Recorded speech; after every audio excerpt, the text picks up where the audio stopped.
Hazur, one Irish Roman Catholic lady has sent this question to be answered. She says, why is there so much enmity and division in all religions, bringing evil in their train? This saddens and puzzles me. That's right. This is a very fundamental question to be answered by every religion, in fact. The sad state of affairs as we find ourselves in vis-a-vis religious enmities is a state which in fact promoting atheism, and all the non-religious forces mainly attack religion from this on this front. They say wherever there is religion, there is hatred, there is enmity, there are no human values, no fundamental rights. So how could religion be true? It creates chaos, bloodshed, hatred of man against man. So it's not a good thing. This is the first question which has also been raised by the Holy Quran regarding the creation of man.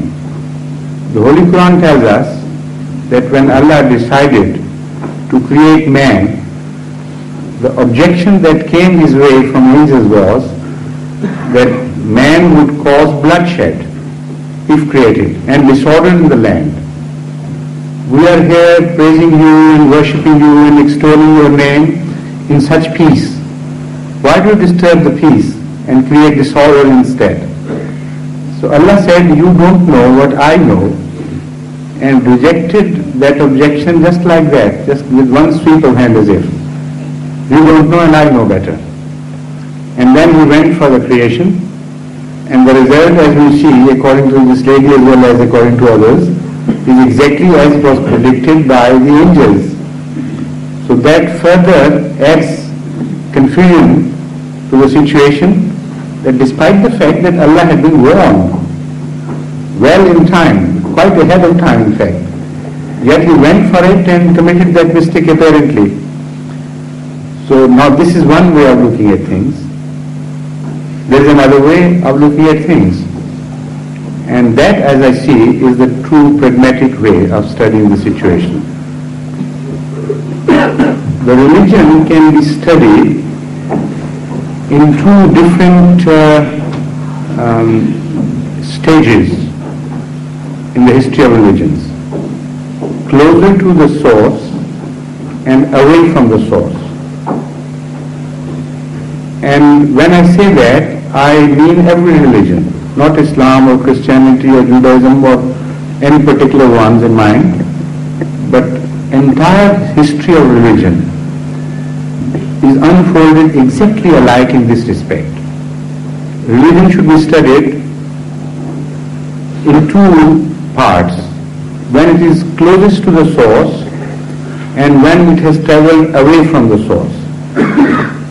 When it is closest to the source, also bloodshed is witnessed, but not by the adherents of the religion, by the opponents of the religion, those who do not believe in religious values.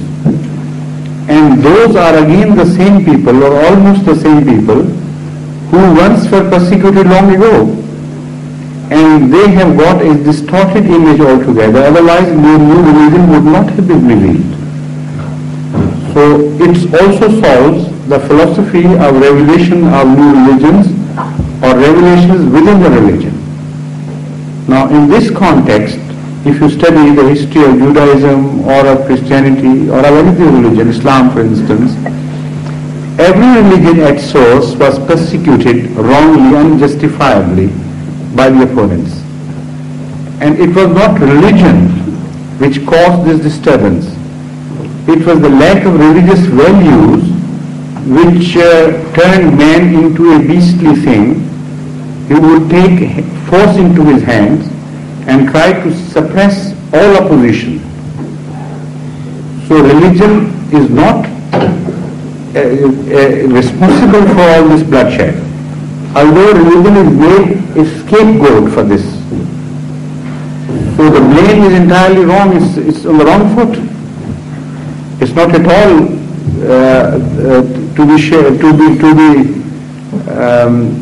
thrown upon those who stand for religious values, because the religion must be purest at the source. You can't conceive a situation which is contrary to this. You can't say that when it traveled away from the source, then it showed its true colors. While it was closest to the source, then it was hiding its true colors. Because it never happens. If you want to see something in purity, you always go closer to the source. So Ahmad sallallahu alaihi wasallam, for instance, the founder of Islam, when he was spoken to by God, he received his revelation. He was all alone by himself. Like all other prophets always begin with this solo attempt at reforming the world. So he was alone, and when he raised the voice, the entire Meccans were roused against him, if not naturally, automatically, then by some leaders, with the result that the life was made impossible for him and for his followers. So they kept on spreading, despite the fact that sword was raised against them. The same happened with Christianity, the same happened with Moses and other religions in the world as I have studied them. So the bloodshed and hatred do not ensue from religious values, but only after religions have got corrupted. Now this gives us a wonderful clue to finding out a true religion, that is a religion in its purity. When you apply this standard to the existing religions of the world or existing versions of various religions of the world, then easily you can pinpoint only a few ones who do not preach hatred, who do not permit their followers to take others' blood. So in the field of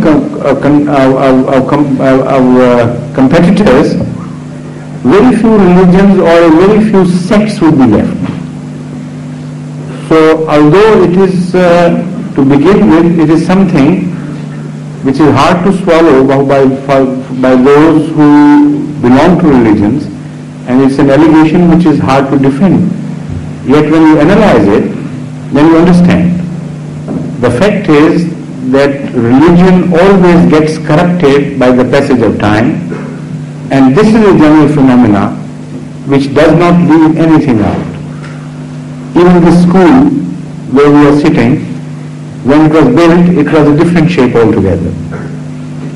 And when it was occupied, it was repaired from time to time. So this musty odor which you find in it today did not exist here, did not belong here while it was in occupation. And while people who lived here truly and genuinely wanted to keep it in good shape. So when it was abandoned, then it was for the laws of nature to take over. And even while it was not abandoned, the phenomena of decay was still working slowly and slyly and quietly without anybody noticing so much, yet it was happening everywhere. So the religions take a much longer time than schools and all the buildings, but they do come to decay. And this enmity and hatred and ill will are the diseases of religions, not the healthy states of religion. So if you want to recognize, now here is the clue, if you want to recognize truth, either travel to the sources and find out what was the nature of that truth at that time, or among your in the age you are living, if you want to study the best ways to reject all those religions or sects which plead hatred. Now pleading of hatred is a complex thing. Sometimes it is not done directly, because as the values improve with civilization, the preaching of hatred takes subtle ways. adopts certain ways. Instead of saying that one must be hated, that value should be rejected, that religion or the adherents of that religion should be persecuted, they intentionally misrepresent religions other than their own and distort the images of other religions. The net result is hatred.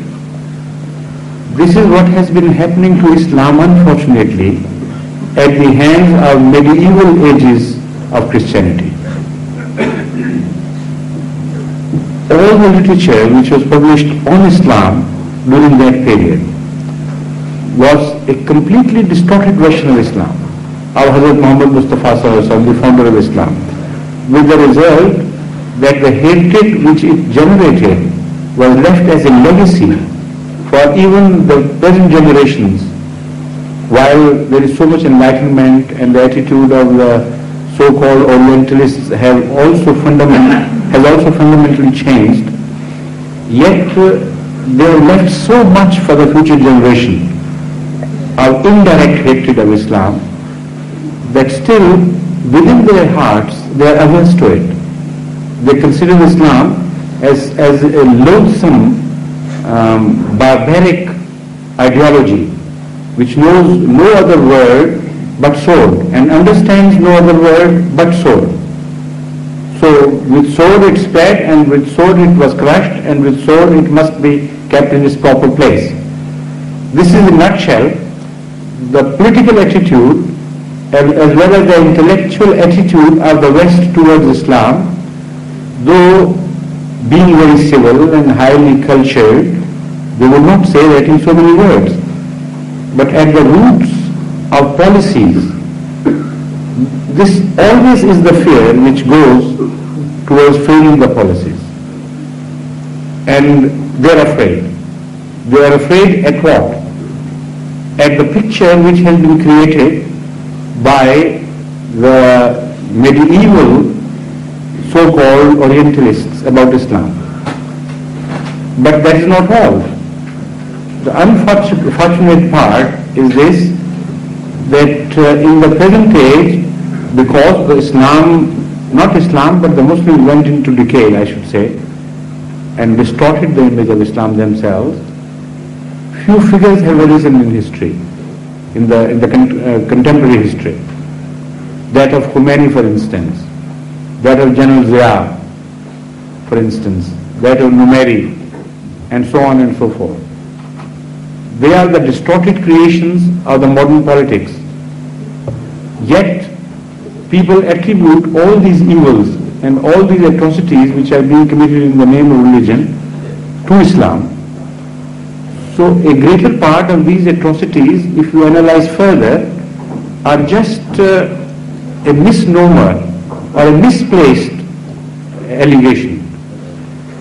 The allegation is justified against a person, against a freak of nature, against a distorted enormity, like some characters suddenly arise out of nothing, out of apparently nothing, I should say, like Hitler arose in Germany.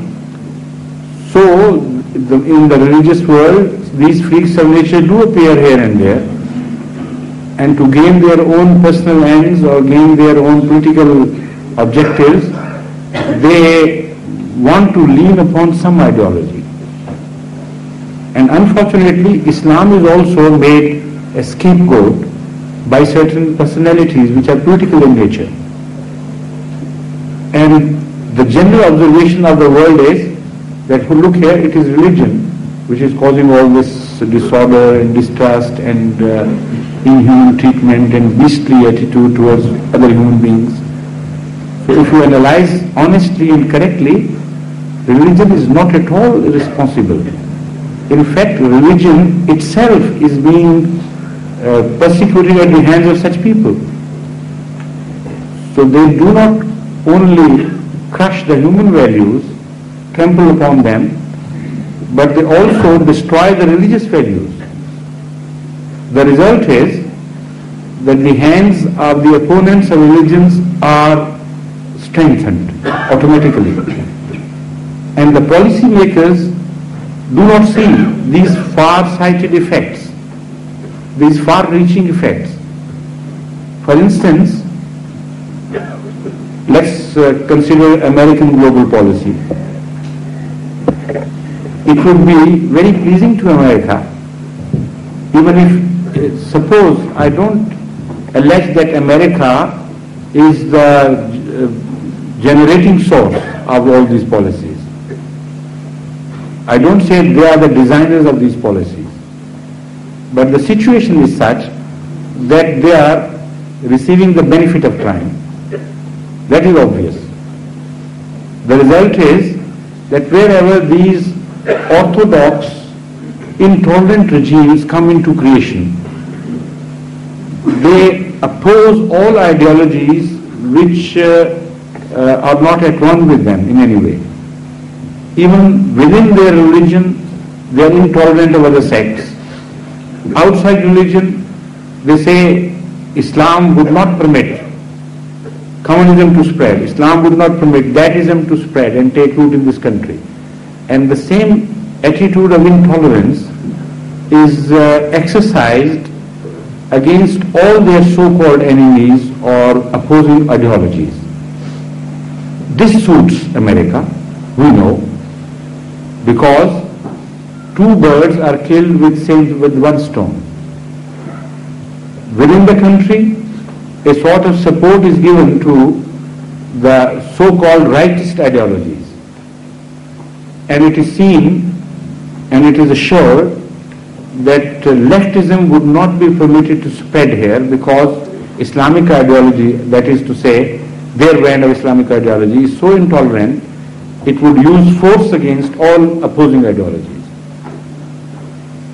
And when they do it, when they go about perpetrating these atrocities upon innocent people or working inhumanly against other ideologies, the result is that Islam's face is blackened in the outside world as well. The same Western, same America then thoroughly enjoys what is being done in the name of Islam within Pakistan, within Sudan, within Saudi Arabia, and within so many other countries. And their films flash the news, their papers flash the news, their TVs discuss the matter and say this is Islam as in practice. So being the recipient of the benefit of crime, they also have the pleasure of mocking at these values and creating hatreds and misunderstandings against Islam. But it's not only Islam which is being made the scapegoat. I know the politics does not spare any religion. So we see Christianity being treated alike by these people. That is in South America. What is happening to Islam in Sudan and Pakistan and Saudi Arabia, exactly the same thing is happening to poor Christianity in South America. Now, what is the net result? The net result is, number one, this question which has come just now. What is religion? A creation of hatred, a creation of a machine of hatred against other human beings. But there are other results to follow. The fact is that instead of promoting rightism, it is exactly this situation which is helping communism and leftism to spread and flourish in those countries. Because truly the religious values are then rejected. Human nature is human nature. It understands where the true value lies, whether it follows the values or not, that is another question. But human beings do understand things. So when religion is treated, religion is imposed upon them against their will, in a distorted fashion, in a loathsome fashion, they turn to the left. And this is exactly what is happening in Pakistan nowadays. This is what is happening in Sudan and other places. So the more caution, more force is to be used to suppress these rising values and this rebellion. The opposite reaction is still stronger when more force is applied. So this is not religion, this is politics. What is true religion? That is to be studied at the sources, close to the sources. For instance, or to go to the book of the religion. Whatever the teaching of that religion is, that should be found in the book.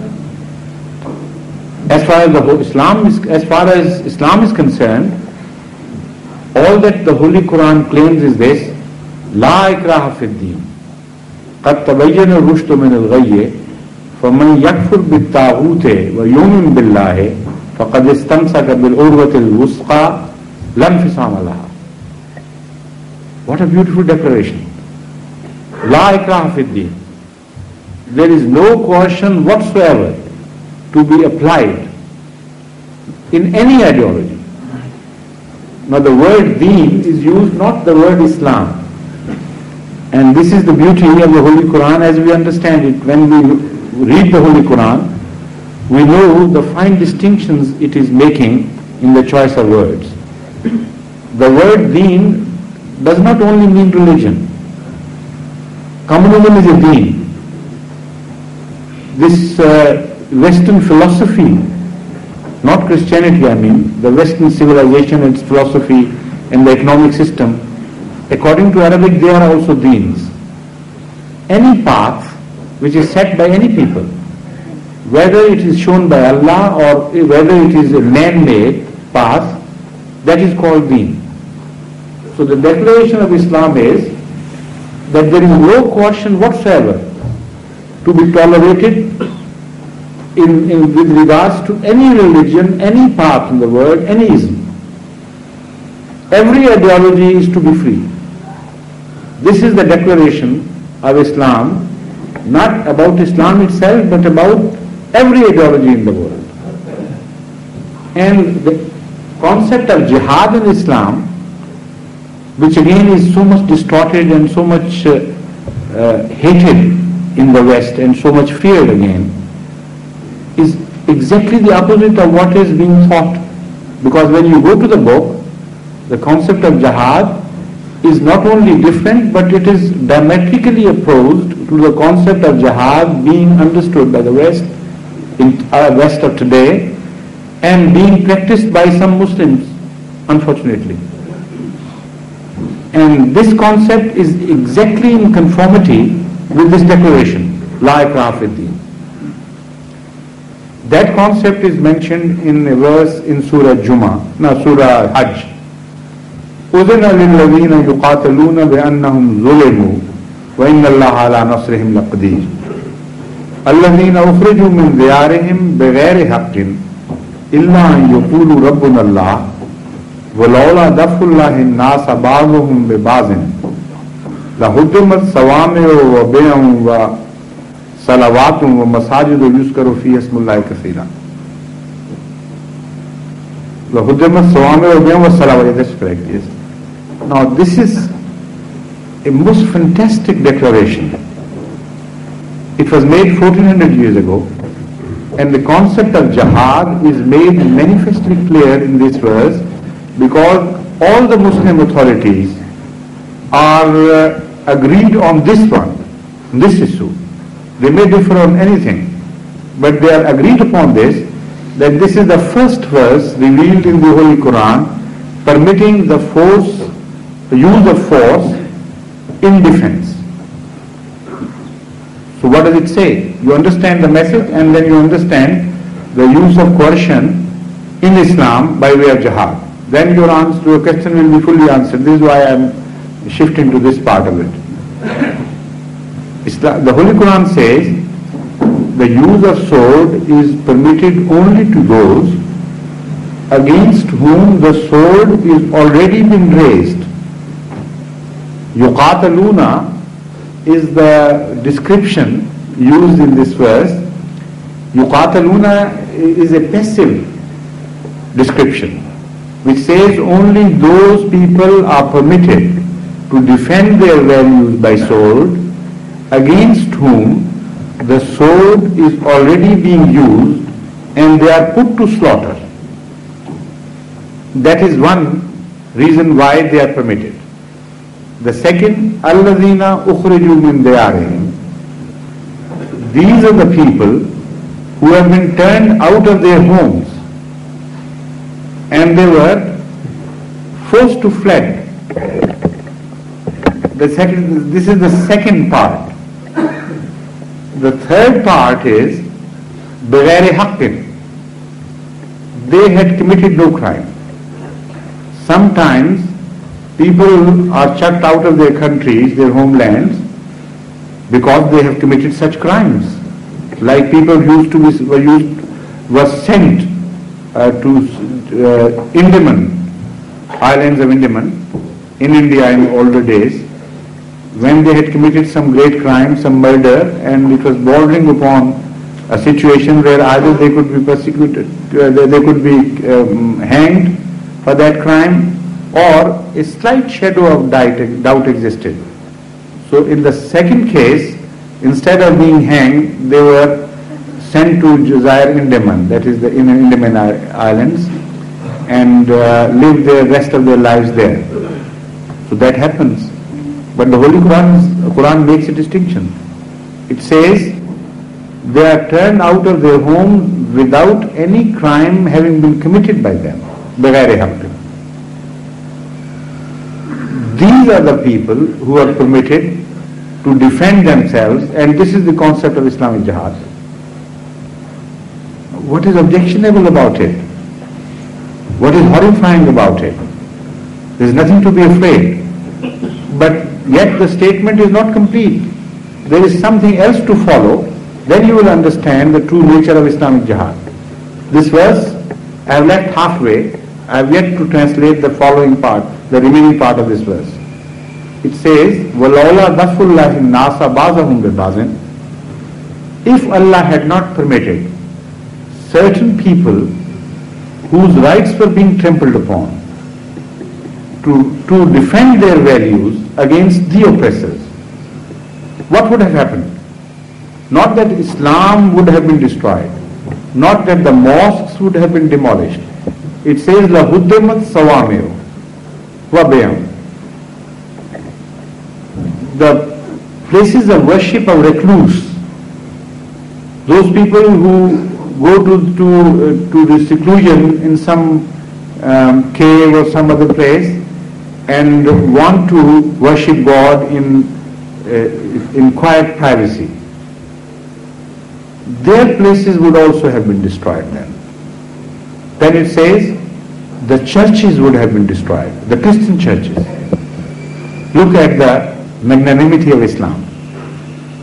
Discussing the defense of Islamic values, it begins quoting the examples not of the mosque, but the places of worship of other religions. It says, if we had not permitted it, then the churches would have been demolished, the synagogues would have been demolished, those of Jews. And in the end it says, also the mosques would have been demolished.